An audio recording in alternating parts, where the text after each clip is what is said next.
Hello everyone, आज हम इस वीडियो में डिस्कस करेंगे about the icterus and how to examine for icterus. What is इक्ट्रस?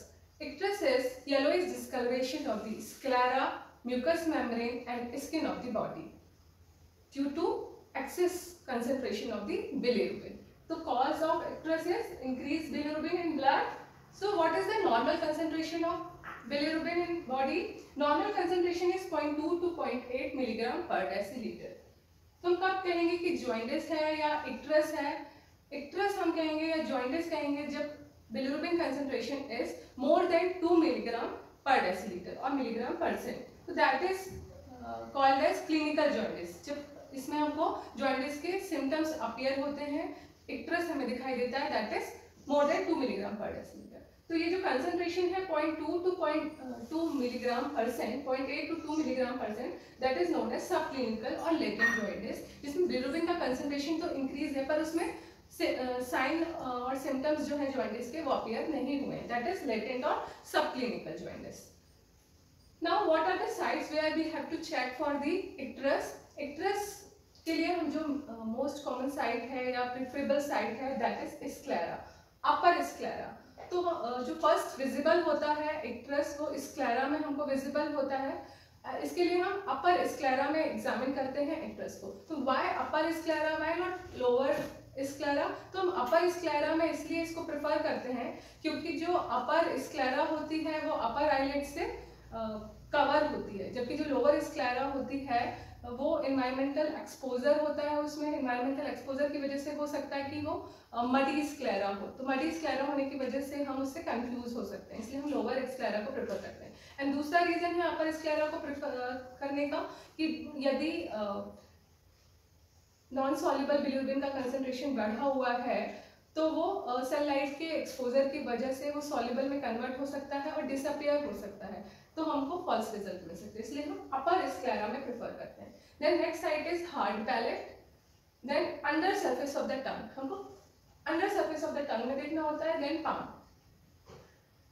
Now what is the differential diagnosis of yellowish discolouration of the skin? जब भी हम icterus की बात करते हैं it means high concentration of bilirubin है, jaundice की condition है, लेकिन उसमें स्क्लेरा, म्यूकस मेम्ब्रेन और स्किन का कंप्लीटली येलोइश डिस्कलरेशन होगा ऑल साइड्स का। लेकिन सिर्फ यदि हम स्किन की बात करें कि स्किन का येलोइश डिस्कलरेशन और किन रीजंस की वजह से हो सकता है, तो अपार्ट फ्रॉम जॉइंडिस हमको हाइपरकेरेटोनिमिया की कंडीशन में भी yellowish discolouration of the skin मिलता है। लेकिन हम कैसे डिफरेंशिएट करेंगे कि जो येलोइश डिस्कलरेशन है वो हाइपरकेरेटोनिमिया की वजह से है या जॉइंडिस की वजह से है?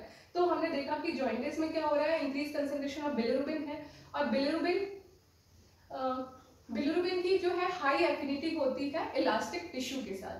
तो high affinity of elastic tissue की वजह से स्क्लेरा जो है वो इलास्टिक टिश्यू से बना हुआ होता है, तो high affinity of bilirubin to elastic tissue की वजह से वो डिपॉजिट हो जाता है स्क्लेरा में। तो इसकी जो प्रेफरेबल साइट है फॉर एग्जामिनेशन वो स्क्लेरा है, और जॉइंडिस में जो फर्स्ट विजिबल होता है येलोइश डिस्कलरेशन या इक्ट्रस वो स्क्लेरा में होता है। जब तो हाइपरकेरेटोनिमिया में इंक्रीज कंसंट्रेशन ऑफ कैरोटीन होता है, जो कि इंक्रीज कंसंट्रेशन ऑफ विटामिन के है, तो इसकी वजह से इसमें कोई एफिनिटी तो है नहीं स्क्लेरा के लिए, तो ये स्क्लेरा में फर्स्ट विजिबल नहीं होता है, इवन ये फर्स्ट विजिबल होता है इन स्किन। तो हम इससे डिफरेंशिएट कर सकते हैं हाइपरकेरेटोनिमिया को जॉइंडिस से कि विजिबल कहाँ पर है वो फर्स्ट।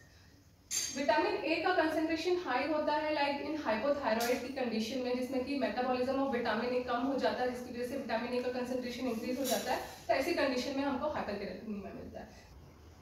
देन यदि chronic use of the tobacco है तो टोबैको की वजह से स्टेनिंग हो जाती है, येलोइश डिस्कलरेशन हो जाता है। देन हीमोक्रोमैटोसिस, यदि आयरन ओवरलोड बढ़ जाए बॉडी में तो उसकी वजह से भी थोड़ा सा ब्रॉन्ज स्किन हो जाती है, जो कि हम कंफ्यूज हो सकते हैं इक्ट्रस से या yellowish discolouration of the skin से। तो these are the differential diagnosis of yellowish discolouration of the skin specially. Now grading of the icterus हम कह सकते हैं, या ग्रेडिंग है क्रेमर्स जोन की, जिसमें कि डिफरेंट जोन में डिवाइड किया है कि हम किस पार्ट में हम येलोइश डिस्कलरेशन मिल रहा है बॉडी के, उसके अकॉर्डिंगली हम इंटरप्रेट कर सकते हैं कि रफ एस्टिमेशन कर सकते हैं कि हीमोग्लोबिन कंसंट्रेशन कितना होगा बॉडी में। तो जोन क्रेमर्स जोन के अकॉर्डिंग जोन 1 होती है फेस में, देन ग्रेड 2 जो है या जोन 2 जो है वो अप टू द अम्बलाइकस होती है, ग्रेड 3 होती है टिल नी, लोअर लिम्ब में टिल नी, ग्रेड और till wrist joint upper arm में। अपर आर्म में टिल रिस्ट ग्रेड 4 है और नी से लेकर एंकल तक ग्रेड 4 है। देन हैंड्स में और फीट में ग्रेड 5 है। अब ग्रेड 1 में जो है, यदि सिर्फ फेस में हमको इक्ट्रस मिल रहा है, आईज में मिल रहा है, तो 4 to 6 मिलीग्राम % हीमोग्लोबिन कंसंट्रेशन होगा। अप टू अम्बलाइकस ग्रेड 2 या जोन 2 है, जिसमें हमको 6 to 8 मिलीग्राम % हीमोग्लोबिन होगा यदि येलोइश डिस्कलरेशन है टिल अम्बलाइकस।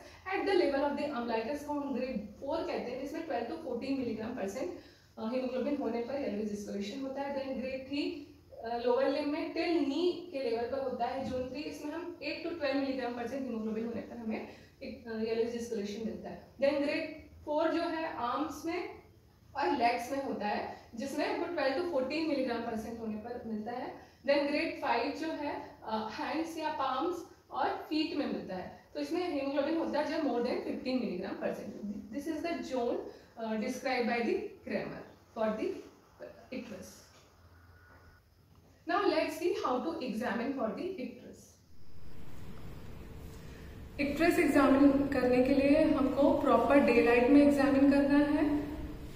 हमको सब्जेक्ट को कहना है कि वो डाउनवर्ड देखे और हमको साइमल्टेनियसली दोनों ही अपर लिड को रिट्रैक्ट करना है। हमको स्क्लेरा में ये जो व्हाइट एरिया दिख रहा है, यहाँ पर हमको येलोइश डिस्कलरेशन मिलता है यदि icterus प्रेजेंट होता है तो। देन हमको टंग प्रोट्रूड करने के लिए कहना है सब्जेक्ट को, बाहर निकालिए टंग, ऊपर की तरफ करिए। हमको under surface of the tongue में icterus अप्रिशिएट करनी है।